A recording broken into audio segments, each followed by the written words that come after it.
Hello बच्चों, मैं सिखिल sir आपके अपने यूट्यूब चैनल फिजिक्स वर्ल्ड में आपका स्वागत करता हूँ। तो लेक्चर हम लोग पढ़ रहे थे क्या, न्यूटन्स फर्स्ट लॉ हमने सीखा, सेकंड लॉ सीखा और उस पर कुछ एप्लीकेशंस देखे, कुछ क्वेश्चंस देखे, तरह तरह के फोर्सेस हम लोग ने सीखे, टेंशन सीखा, नॉर्मल फोर्स कैसे काम करता है ये सीखा, स्प्रिंग फोर्स कैसे काम करता है ये सीखा। अब हम लोग देखते हैं लास्ट न्यूटन थर्ड लॉ क्या कहता है न्यूटन का, ये देखते हैं। ठीक है, इसे हम न्यूटन्स थर्ड लॉ को हम बोलते हैं action reaction pair. Action reaction pair समझते हैं इसको, एक्शन रिएक्शन पेयर यानी क्रिया प्रतिक्रिया। एक्शन रिएक्शन लॉ भी बोल सकते हैं इसको, और क्रिया प्रतिक्रिया का नियम, क्रिया प्रतिक्रिया का नियम। इसका क्या मतलब है बच्चों? इसका मतलब ये है कि अगर किसी बॉडी पे आप फोर्स लगाओ, तो न्यूटन्स ने ये कहा कि अगर आप किसी बॉडी पे फोर्स लगा रहे हो तो उतना ही फोर्स दूसरी बॉडी भी पहले बॉडी पर लगाती है। It means if you do some action on some body, the same action या reaction you can say, the same reaction the second body will act on the first body but in opposite direction। क्या मतलब है कि अगर हम किसी body को push करें, तो वो वाली बॉडी हम पर भी एक बल विपरीत दिशा में अपोजिट डायरेक्शन में लगाती है, और जो उसकी वैल्यू होती है वो सेम होती है। What does it means? It means अगर हम, कहने का मतलब है कि मान लो अगर ये बंदा है और ये बंदा किसी बॉडी को ऐसे धक्का दे रहा है आगे की तरफ F फोर्स, है ना, ऐसे दे रहा है, तो ये बॉडी भी उस बंदे को पीछे की तरफ धक्का देगी। यानी हमको जो बल में, अब कहोगे सर वो पीछे क्यों नहीं चला जा रहा, हम ये कह रहे हैं हमने उसको धक्का दिया तो हमने पैर से उसको रोका हुआ है पहली चीज़, और दूसरा हम उसको धक्का दे रहे हैं तो बॉडी भी हम पर एक फोर्स लगा रही है जो हमको महसूस होता है जनरली। इसी तरह से जैसे अगर हम कहीं अर्थ पे खड़े हैं या किसी मेज पे मान लो खड़े हैं, तो मेज पे जो हम फोर्स लगाएंगे उतना ही फोर्स मेज भी हम पे नॉर्मल फोर्स लगाएगी, यही नॉर्मल फोर्स हमको महसूस होता है। यानी ये फोर्स और ये जो मेज पे लग रहा है ये भी दोनों एक्शन रिएक्शन पेयर हैं। अभी हम लोग बहुत सारे एग्जांपल समझेंगे, बट हम एक चीज़ को समझें कि अगर एक ब्लॉक दूसरे ब्लॉक पर फोर्स लगा रहा है, मान लो हम कहें ए और बी, हमने कहा FAB लग रहा है, मतलब FBA कह सकते हो।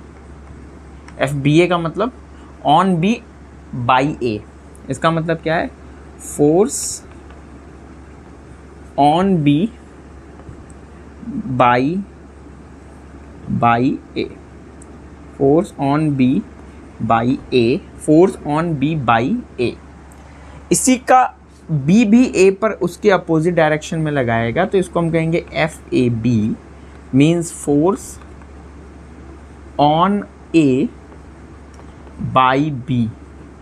इसका मतलब है ए द्वारा बी पर बल लग रहा है, ए द्वारा बी पर और बी द्वारा ए पर, तो इसको हम कह देंगे FBA और इसको कह देंगे FAB।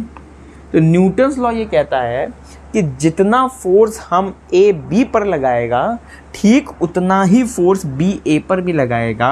What does it means, FBA is equal to FAB, same होगा बट इन अपोजिट डायरेक्शन। तो माइनस साइन लगा देंगे। Minus sign what it tells कि दोनों की जो डायरेक्शन होगी वो अपोजिट होनी चाहिए।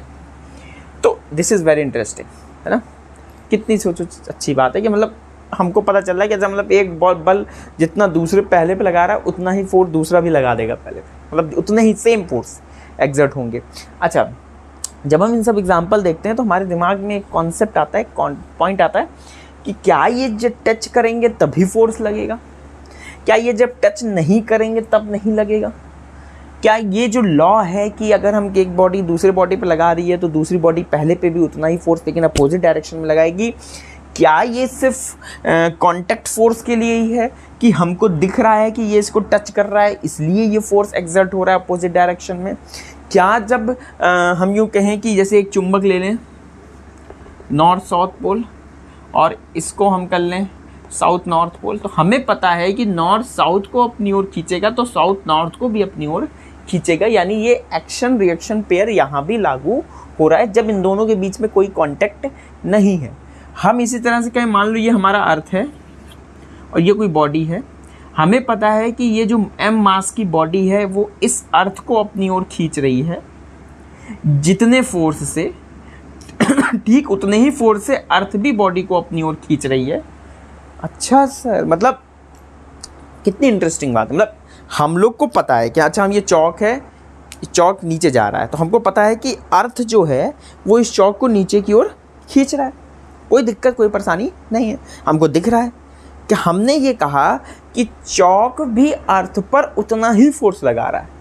आए मतलब क्या अर्थ इस बॉडी पर, ये चौक मान लो, इसको क्या मान लो चौक, तो क्या इस बॉडी पर, ये अर्थ इस बॉडी पर नीचे की तरफ फोर्स लगा रहा है चौक पर? हाँ।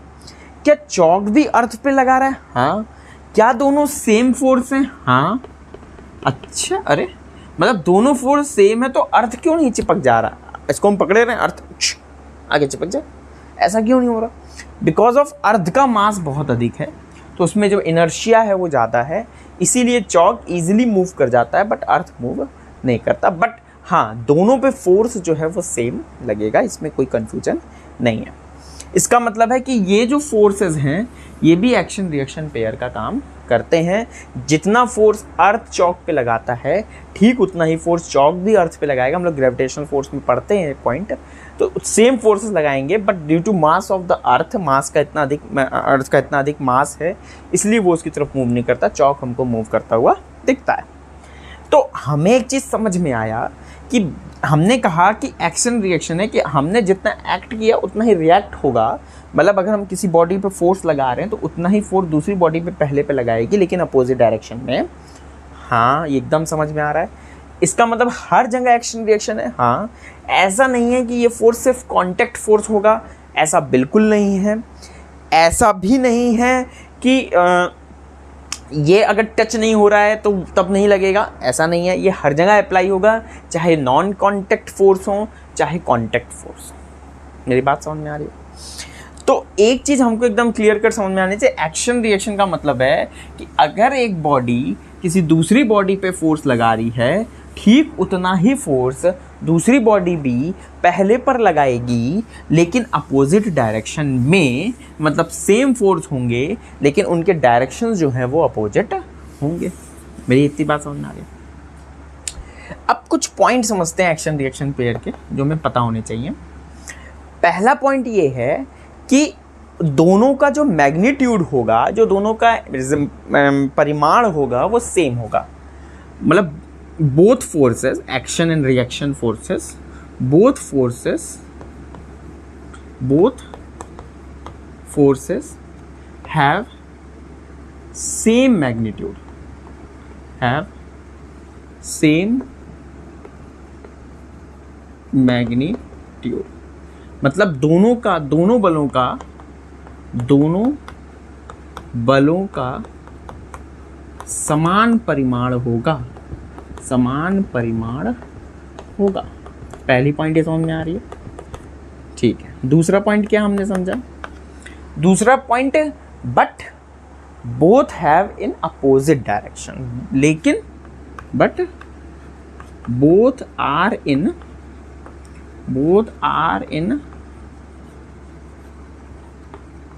Opposite direction.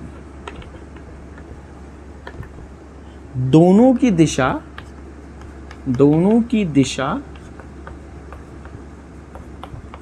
विपरीत होगी, दोनों की दिशा विपरीत होगी। ये पॉइंट समझ में आया?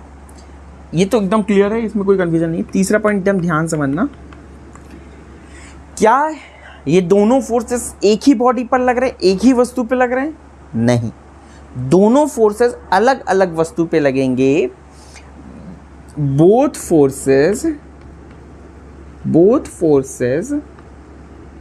applied या applies will apply on different bodies.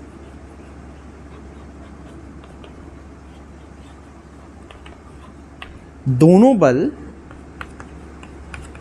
बल अलग अलग बॉडी पर लगेंगे, अलग अलग बॉडी पर लगेंगे। इसका क्या मतलब है भाई? जैसे आपने कहा कि ए फोर्स है ना बी पर लगाएगा, तो बी ए पर लगा रहा है, यानी ए बी पर लग रहा है, ये वाला फोर्स बी पर लग रहा है, ये वाला फोर्स ए पर लग रहा है। तो दोनों अपोजिट डायरेक्शन में है, हाँ। दोनों का मान बराबर है, हाँ। दोनों डिफरेंट बॉडी पे लग रहे हैं, हाँ। ठीक है। फोर्थ पॉइंट ये है कि दोनों फोर्सेस एक ही टाइम पर लगेंगे। ऐसा नहीं होगा कि एक फोर्स अभी लग रहा है, दूसरा फोर्स थोड़ी देर बाद लगेगा, मतलब ये इसने लगा लिया, आपको हम थोड़ी देर बाद आके लगाएंगे, ऐसा कुछ नहीं होता। कहने का मतलब है both forces apply on same time. Same time मतलब साइमल्टेनियसली लगेंगे, साइमल्टेनियसली मतलब एक ही समय पर।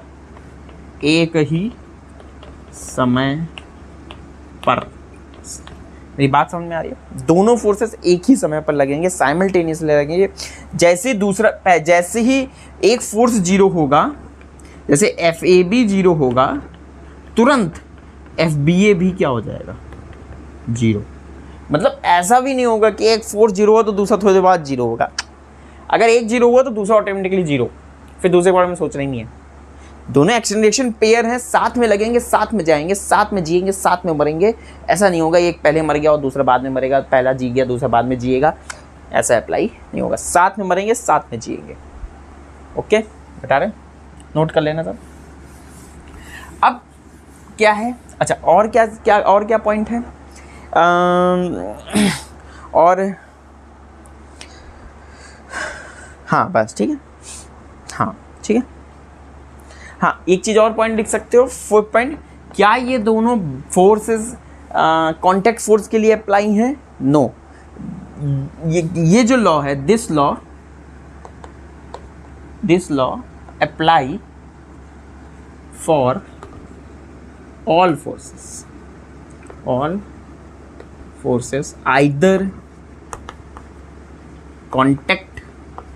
either contact force or non contact force. मतलब यह नियम संपर्क और असंपर्क सभी बलों के लिए उपयोगी है, सभी बलों के लिए लागू होगा।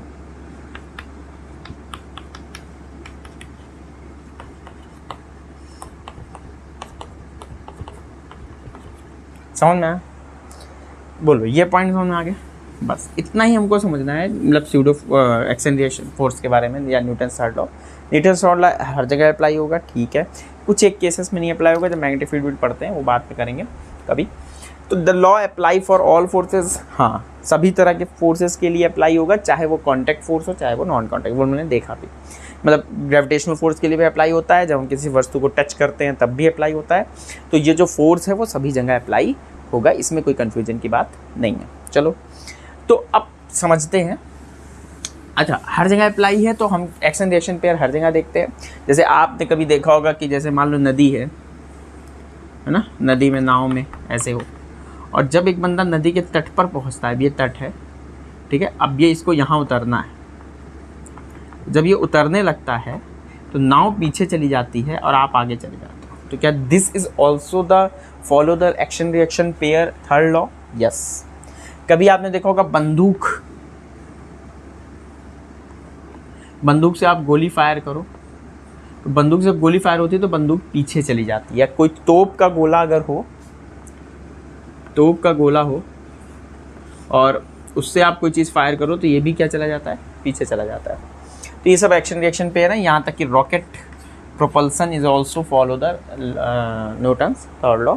तो और जो भी हम अपने आसपास देखते हैं कि हमने लगाया, उसने अपोजिट डायरेक्शन में लगाया, वो हर जगह आपको एक्शन रिएक्शन पेयर मिलता है। इसमें कोई बहुत खास चीज़ नहीं है। एक क्वेश्चन मैं आपको करा देता हूँ, है ना, समझने के लिए।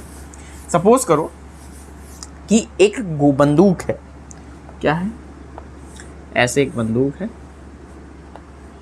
ना, और इस बंदूक से जो गोली निकल रही है वो 10-10 ग्राम की है, 10-10 ग्राम की एक बंदूक की गोलियां हैं, और 6 गोलियां ऐसे 6 बुलेट्स जो है वो निकल रही हैं, 6 गोलियां पर सेकेंड, मतलब 1 सेकेंड में 6 गोली 6 बुलेट्स निकल रही हैं। तो आपको बताना है कि इस बंदूक को होल्ड करने में, यानी इसको पकड़े रहने में, अब जाहिर सी बात है कि जब ये निकलेंगी तो एक पीछे फोर्स लगेगा।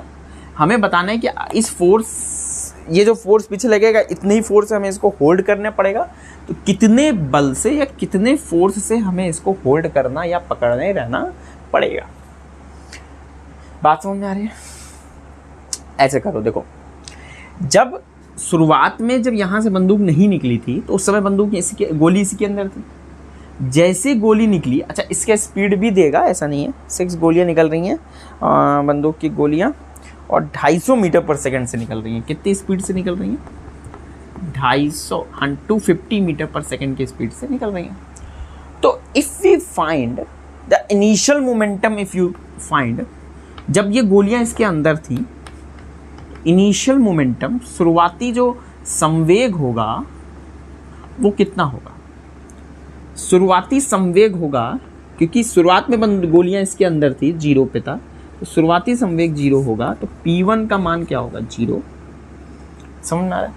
अच्छा, एक बंदूक का मोमेंटम आफ्टर फायरिंग, मान लो हमने फायर कर दिया है, अब फायर करने के बाद हम सॉल्व करते हैं। फायर जब हमने किया 1 सेकेंड के लिए, तो एक गोली का मोमेंटम और फॉर 1 बुलेट, एक बुलेट का संवेग, मोमेंटम मतलब संवेग, एक बुलेट का संवेग बराबर क्या होता है? mv। संवेग का फॉर्मूला m × v, ये सबको याद होना चाहिए। तो संवेग का फॉर्मूला लगा दो यहाँ पे, देखो, तो हो जाएगा m × v। तो m कितना है? m अभी हमने देखा 10 ग्राम, इसको उसमें बदल लो किलोग्राम में, तो बाई 1000 कर दोगे, इंटू v कितना है? 250 मीटर पर सेकेंड। तो इसको सॉल्व करोगे तो 250 को जाएगा 4 बार में, 4 को जाएगा तो 2.5 बार में, तो 2.5 आएगा। कितना आएगा? 2.5 क्या? मोमेंटम, इतना संवेग है, इतना मोमेंटम है, ठीक है। ये आ गया, समझो, फॉर 1 बुलेट। तो फॉर 6 बुलेट्स क्या हो जाएगा? 6 बुलेट्स के लिए क्या हो जाएगा? कुछ नहीं, 6 से मल्टीप्लाई कर दो, 6 × 2.5, तो 25 6 कितना होता है? 150, 1 पॉइंट, तो 15 आ जाएगा। तो ये मोमेंटम है, जो इतना मोमेंटम हमको जनरेट हुआ 1 सेकेंड में। तो चेंज इन मोमेंटम कितना हुआ? चेंज इन मोमेंटम क्या होगा? P2 माइनस P1, तो 15 माइनस 0, तो 15 आ जाएगा। अच्छा, यहाँ सॉल्व करते हैं। अब फोर्स बराबर क्या होता है? Change in momentum upon time taken. अच्छा, ये जो मोमेंटम में चेंज आया 15, पहले 0 था, बाद में 15, वो कितने समय में आया? 1 सेकेंड में। तो डेल्टा P हो गया 15, और कितने समय में आया? 1 सेकेंड में, तो 15/1, यानी 15 न्यूटन फोर्स अप्लाई हो रहा है। किधर? बुलेट पर, आगे की ओर। तो क्या बुलेट भी पीछे की ओर लगाएगी? इसका मतलब है बुलेट को होल्ड करने के लिए हमें 15 न्यूटन का फोर्स उस पर अप्लाई करते रहना होगा, तभी वो बुलेट हाथ में रहेगी। आपने ऐसे फायर करके छोड़ दिया तो बुलेट पीछे की तरफ भाग जाएगी। और if you want to hold the बंदूक, if you want to hold this revolver, so you have to apply this newton force, 15 newton force. आपको 15 न्यूटन का फोर्स लगाना पड़ेगा, तब वो बंदूक, क्योंकि बंदूक पीछे लगेगा तो उसको होल्ड करने के लिए 15 न्यूटन का, 15 न्यूटन का फोर्स अप्लाई करना पड़ेगा। आई होप ये समझ में आया होगा। It is a good example and good example you can say on Newton's third law, और आपको एकदम क्लियर कट एक एक चीज़ समझ में आई है कि पहले जब बंदूक इसके अंदर थी तो मोमेंटम 0 था, बंदूक निकलेगी तो उसका एक बुलेट की स्पीड इतनी है, 10 ग्राम की है तो मोमेंटम निकाल लिया एक बुलेट का। ऐसे 6 बुलेट है, 6 बुलेट का निकाल लिया। क्योंकि ये जो मोमेंटम है 1 सेकंड में चेंज हुआ तो चेंज इन मोमेंटम है 15 और डेल्टा टी है 1, तो 15/1 यानी 15 न्यूटन फोर्स। आई होप ये समझ में आया होगा आपको अच्छे से। ये लेक्चर बहुत लंबा लेक्चर नहीं है, अच्छे से पढ़ना, देखना, दोबारा देखना, एकदम क्लियर कट समझा दिया Newton's third law. I hope ध्यान से सुनोगे तो एकदम क्लियर कट समझ में आएगा। ओके, कोई कमी हो तो बताइएगा कमेंट करके। अच्छा लगा हो तो लाइक प्लीज़ लाइक करिए, ज़्यादा से ज़्यादा लाइक करिए और ज़्यादा से ज़्यादा शेयर करिए ताकि ज़्यादा से ज़्यादा लोगों तक ये वीडियो पहुंच सके। मैं बार बार बोलता हूँ लेकिन बहुत ज़्यादा नहीं हो रहा, देखता हूँ समय के साथ धीरे धीरे लाइक्स बढ़ेंगे। बट हाँ, लेकिन मेरी आपसे ये रिक्वेस्ट है कि आप इसको ध्यान से सुनिए। अगर टाइम नहीं मिल रहा है खाना खाते समय सुन लीजिए, लेकिन सुन लीजिए ज़रूर, ताकि आपको ये एकदम पॉइंट क्लियर हो जाए कि क्वेश्चंस करना कैसे है, क्वेश्चन टॉपिक क्या है, एकदम क्लियर कर दिमाग में पिक्चर बनी रहे। Okay, bye, best of luck.